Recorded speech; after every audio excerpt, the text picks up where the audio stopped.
और ये ख़ानदान के सरबराह की बीवी हो या बेटी हो, तो वो हमेशा वो चीज़ें बताएंगी जिससे ख़ानदान के सरबराह का या उनके भाई का डर पैदा हो।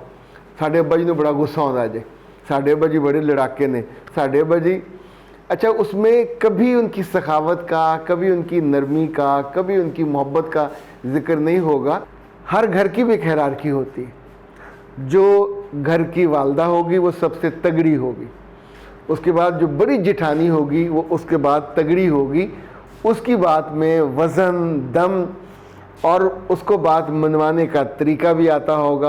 जितनी बच्चियों ने तीसरी जिठानी से या दूसरी जिठानी से बातें सुनकर अपनी राय बनाई और अपने मियाँ को जाके कानों में डाला, तो मियाँ हमेशा ऐसी लड़कियों से दूर हो जाते।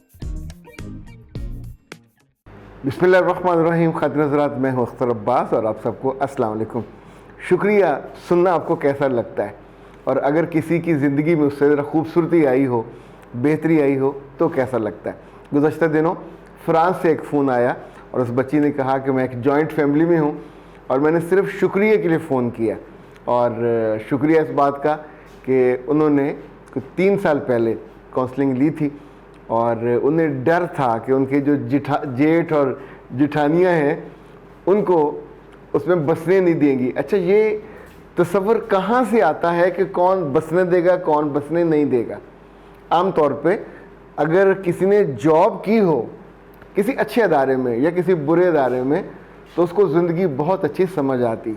आज हम बात करेंगे इस पे कि जिस घर में आप जाने वाले हो, नई शादी होने वाली है, वहाँ जो रिश्ता पहले से मौजूद है जिठानी का, देवरानी आपके बाद आती है। बाद घरों में 2-2, 3-3 जिठानियाँ होती हैं, उनका बिज़नेस इकट्ठा होता है, जॉइंट फैमिली होती है। वालिद साहब अगर मौजूद हैं तो उनकी सरबराही में 3-4 भाई इकट्ठे काम कर रहे होते हैं। ऐसे में नई जाने वाली दुल्हन का रोल क्या होना चाहिए।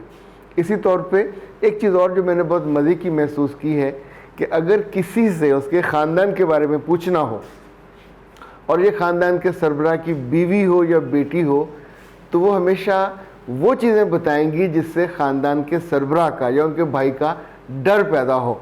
साढ़े अब्बा जी ने बड़ा गुस्सा आता जे, साढ़े अब्बा जी बड़े लड़ाके ने, साढ़े अब्बा जी, अच्छा उसमें कभी उनकी सखावत का, कभी उनकी नरमी का, कभी उनकी मोहब्बत का जिक्र नहीं होगा। वो होगा कि नई आने वाली इसको कैसे दबाया जाए।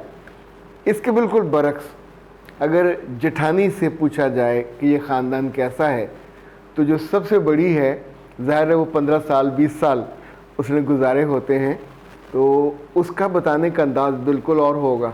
जो उसके बाद की है उसका और होता। फ़रद ने पूछा कि सर ये जेठ है क्या, तो बेटा जी जेठ लफ्ज़ निकला है संस्कृत से, हिंदी का लफ्ज़ है, और इसका मतलब होता है बड़ा भाई, जो उम्र में बड़ा हो, पैदाइश में बड़ा हो, पहले आया हो। वैसे तो हिंदी में जेठ को बादशाह या जो सरबराही है वो भी उसको दी जाती है। और आपको हैरत होगी कि जो पहला पैदा होने वाला भी जेठ होता है, उसके बाद जो 2-3 आते हैं, छोटी के लिए तो सारे वो जेठ होंगे। जो गांव का चौधरी है उसके लिए भी इस तरह का लफ्ज़ इस्तेमाल किया जाता है। जो 2 महीने हैं पंजाबी में, जिसे हिंदी कमरी महीने कहे जाते हैं, जो चांद से चढ़ते हैं, तो उसमें बैसाख और आषाढ़ के दरमियान भी जो महीना आता है वो जेठ का होता है। ओके जी, अब हम आते हैं कि अगर जॉइंट फैमिली में 2 जेठानियाँ हों, 3 हों और आप बाद में जाए, तो कैसे डील करें।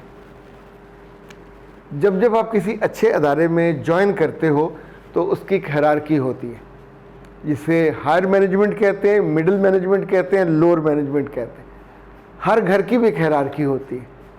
जो घर की वालदा होगी वो सबसे तगड़ी होगी, उसके बाद जो बड़ी जिठानी होगी वो उसके बाद तगड़ी होगी, उसकी बात में वज़न, दम और उसको बात मनवाने का तरीका भी आता होगा, उसकी बात सब रखते भी होंगे। इसलिए कि बड़े बेटे आम तौर पे बाप के बाद उस बिज़नेस को संभालते हैं। मैं आपको लॉजिकल समझा रहा हूँ ताकि आपको सीक्वेंस समझ आए। वालिद साहब के फौत होने के बाद वो बिज़नेस जो है आम तौर पे बड़े बेटा संभालता है। पाकिस्तान में और दुनिया में कई मुल्क ऐसे हैं जहाँ पाकिस्तानी लोग जॉइंट फैमिली में बिजनेस करते हैं, बड़े बड़े बिजनेस, लेकिन लाखों करोड़ों वाले बिजनेस हैं, और वो मिलजुल के रहते हैं। धीरे धीरे जो एक तब्दीली आई है वो ये कि अगर बड़ा घर था तो उसमें पोर्शन कर देते हैं, 1 2 3 4। कुछ जो उससे भी समझदार होते हैं वो सबको अलग अलग घर ले देते हैं, करीब करीब बिजनेस इकट्ठा रहता है। बिजनेस में भाइयों को अकल ज़्यादा होती है, वो आपस में नहीं लड़ते, वो उस हायरार्की के मुताबिक चलते हैं। बड़ा भाई सबसे ज़्यादा मोहतरम, सारे पैसे का हिसाब उसके पास होगा, फिर छोटा, फिर छोटा, जो सबसे छोटा है वो सबसे छोटा होता है। और ये सबसे छोटे की बीवी को सबसे ज़्यादा दिक्कत होती है। पाकिस्तान में भी कई मेरे पास ऐसी शिकायत आई, बैरून मुल्क से भी आई, कि जो बड़ी जिठानियाँ हैं वो ख़र्चा बहुत करती हैं, उन्हें कोई गम नहीं है, उन्हें कोई दुख नहीं है, फजूल खर्च है। तो मैं उनसे पूछता हूँ तुम्हें कैसे पता चला कि ये फजूल खर्च है? तो पता चला कि जो पहली 2 हैं वो ज़्यादा फजूल खर्च हैं। ये बात किसने बताई?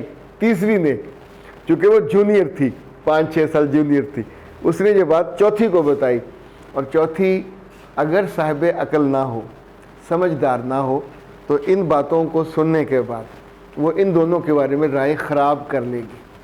एंड जॉइंट फैमिलीज़ में, जहाँ बिज़नेस फैमिलीज़ होती हैं, वहाँ आम तौर पे वीक में 1 दफ़ा सब लोग मिल के खाना खाते हैं।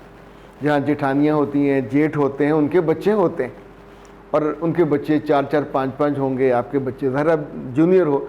मैं नई जाने वाली लड़की की बात कर रहा हूँ। तो बेटा पहली बात याद रखनी है, रिश्तों का एहतराम कभी कम नहीं करना। जेठ का एहतराम बाप जैसा, जो उसकी बीवी है उसका एहतराम बड़ी बहन जैसा, या यूँ समझें उस हिरार्की में ताकतवर बंदे का। ताकतवर बंदे के कभी मुंह दर मुंह नहीं होते, कभी उसको उसकी बात की तरदीद नहीं करते। उसने अच्छा बुरा बनाया है, सबको कबूल है, चूँकि वो बरसा बरस से वहाँ पे है। आप तो अभी जुमा 4 दिन गए हो, अगर आप ज़्यादा बात करोगे तो सब आपको ऐसे देख कर नखियों से देखेंगे कि ये बढ़ बढ़ कर अपनी औकात से ज़्यादा, आपको कई बरस बिल्कुल लो प्रोफाइल में रह के खामोशी से उस घर में अपनी जगह बनानी है। जितनी बच्चियों ने तीसरी जिठानी से या दूसरी जिठानी से बातें सुन कर अपनी राय बनाई और अपने मियाँ को जाके कानों में डाला, तो मियाँ हमेशा ऐसी लड़कियों से दूर हो जाते। वो उन्हें कहते हैं हम भाई 4 हैं 5 हैं, मिलजुल के रहे, हमें तो कोई प्रॉब्लम नहीं है। इकट्ठे पैसे, जिसको जितना खर्चा करना होता है वो कर लेता है। अगर वो ज़्यादा फजूल खर्च है, वो ज़्यादा खर्च करती हैं, तुम्हें क्या प्रॉब्लम है? तो अपने मियाँ के कानों को पॉल्यूट नहीं करना।